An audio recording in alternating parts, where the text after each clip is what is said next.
लोकसभा चुनाव 2024 के परिणामों के बाद कहीं खुशी है और कहीं गम है।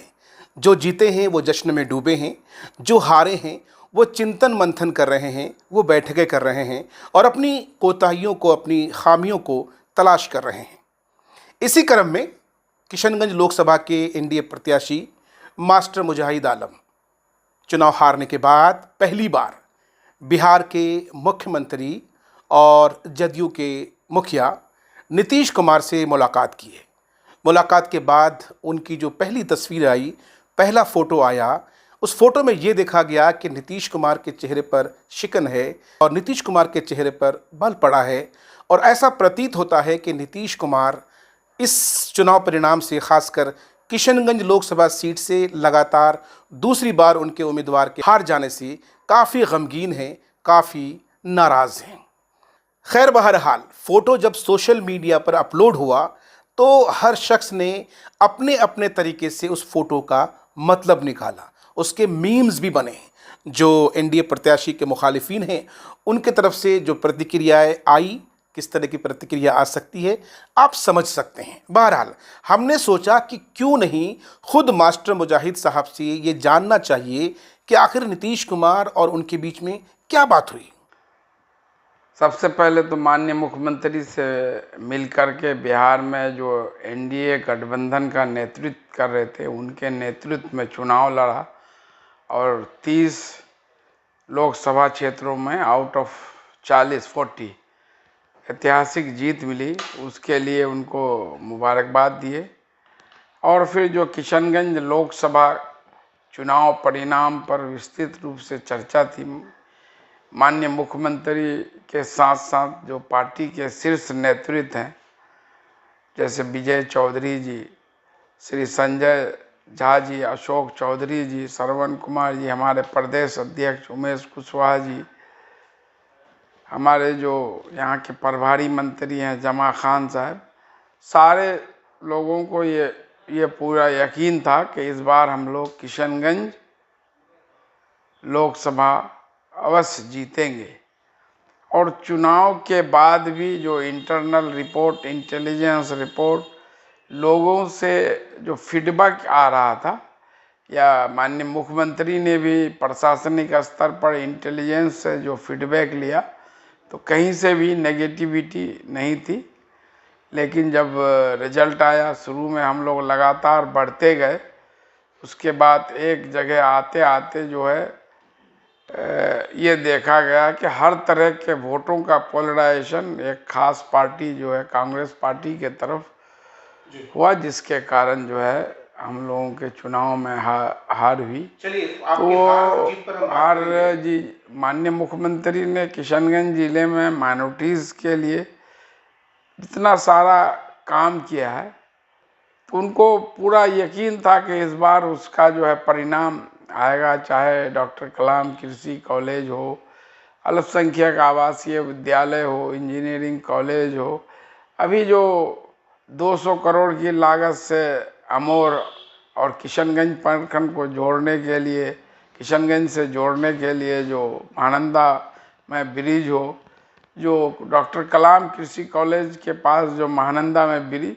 या जितना काम किया गया तो उनको पूरी उम्मीद थी, उनको पूरा इत्मीनान था कि इस बार नतीजा पक्ष में आएगा। क्योंकि हम लोग 2019 से ही चुनाव यहाँ हारने के बाद पार्टी संगठन के स्तर पर सबसे ज़्यादा मेहनत किए। लगातार मैं खुद 2020 में विधानसभा चुनाव हारने के बाद एक दिन भी नहीं चैन से बैठा हूँ।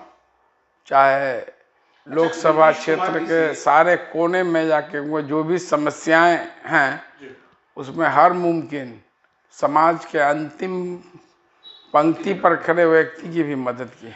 अच्छा, नीतीश कुमार से मुलाकात के बाद आपने नीतीश कुमार के हवाले से जो लिखा कि आपको पार्टी मजबूत करने के लिए कहा गया, संगठन को मजबूत करने के लिए कहा गया और मजबूती से काम करने के लिए कहा गया, तो क्या इसका ये कयास लगाया जाना चाहिए, अंदाज़ा लगाया जाना चाहिए कि आने वाले विधानसभा चुनाव में फिर से मास्टर मुजाहिद कोचाधामन से रिपीट होंगे? ये अभी कोई तय नहीं है, न मैंने अभी कोई फैसला लिया है कि चुनाव लड़ूंगा, क्योंकि मैं पार्टी का जिला अध्यक्ष भी हूँ।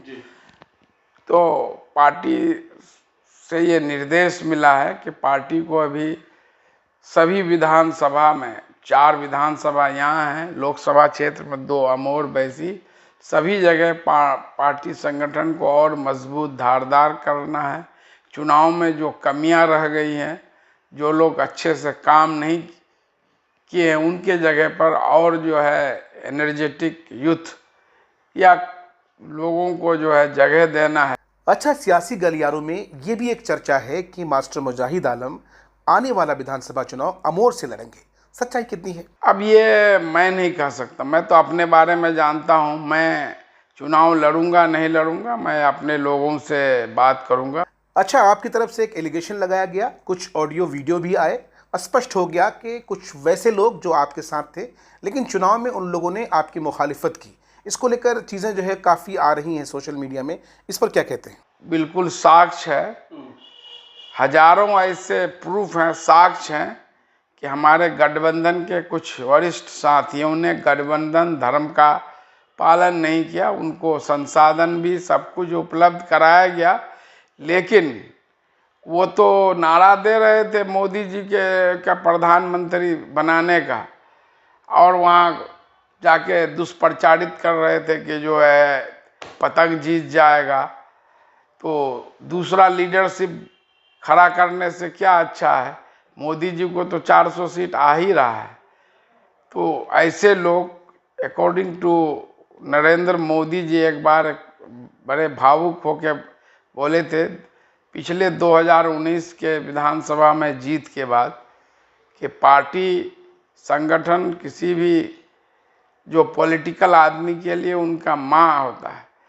तो पार्टी से कोई विश्वासघात करे, अपनी माँ से विश्वासघात करना है। तो आप समझ सकते हैं कि वैसे लोग। आपको क्या लग रहा है आखिर क्यों इन लोगों ने आपके साथ गद्दारी की? क्या वजह हो सकती है? लोग यही लगे, वजह रही होगी कि जो है मैं हमेशा गलत के खिलाफ आवाज़ बुलंद करता हूँ। जो लोग माफिया हैं उन पर कार्रवाई करता हूँ। मैंने दर्जनों लोगों को जेल भेजवा, चाहे पदाधिकारी हो या कबूतरबाजी के मामले में दूसरे लोग हों, पॉलिटिकल लोग हों, मैंने जेल भिजवाने का काम किया। जो गरीबों के साथ जो धोखा करते हैं, उसको ठगने का काम करते हैं।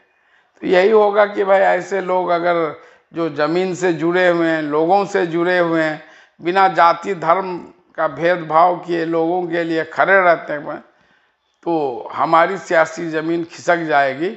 इसलिए मेरी समझ में तो यही आ रहा। बाकी आपराधिक छवि रखने वालों के विरुद्ध जिस प्रकार आप बिगुल फूंक रहे हैं, तो आपको लग नहीं रहा है कि आने वाले दिनों में सियासत में अपने दुश्मनों में इजाफा कर रहे हैं, बढ़ावा कर रहे हैं और इसका खामियाजा भुगतना पड़ सकता है? तो मैं भाई जब राजनीति में कदम रखा, सरकारी शिक्षक की नौकरी छोड़कर, तो उसी दिन मैं यहाँ की जनता को अपना घर परिवार का एक हिस्सा माना, घर परिवार त्याग दिया। ज़्यादा से ज़्यादा वक्त मैंने जनता के लिए दिया है। तो जो नेता होता है उसके लिए हार जीत माने नहीं रखता है, समझ गए? तो कहा जाता है कि I am not one of those who believe in leadership. मैं उन लोगों मैं से नहीं हूँ जो नेतृत्व पर भरोसा करता हूँ। Actually I want to build a society in which people don't need leaders. मैं एक ऐसे समाज का निर्माण करना चाहता हूँ जहाँ लोगों को नेताओं की ज़रूरत नहीं पड़े, लोग खुद अपनी रहनुमाई करें, अपना लीडरशिप करें। एज फॉर एग्ज़ाम्पल, गांव में अभी कोई मामला होता है, एक मामूली छोटा पदाधिकारी चौकीदार भी जाता है तो लोग डर जाते हैं, सहमे जाते हैं, अपनी बात को जो है नहीं जो है मुखर होकर के जो ये करते, वो नेताओं के चंगुल में फंस जाते हैं, दलालों के चंगुल में फंस जाते हैं, और जिसके कारण कभी कभी उसका दोहन भी हो जाता है, वो ठगे जाते हैं। एक तो उधर पदाधिकारियों से प्रताड़ित होते हैं, और जिनके चंगुल में गए, ये अक्सर देखा गया है कि जो है। तो हमारी ये कोशिश है कि लोग शिक्षित हो, समाज सजग हो, कोई उसका जो है जो हक अधिकार है उसको एक्सप्लॉइट नहीं करे, और जो उसका हक है उसको मिले। विकास के काम में जो भी लापरवाही बरतते हैं, चाहे कोई भी, मैं हूँ, सांसद हो, विधायक हो और दूसरे छोटे जनप्रतिनिधि हो, उनके खिलाफ मुखर होकर के आवाज बुलंद करे।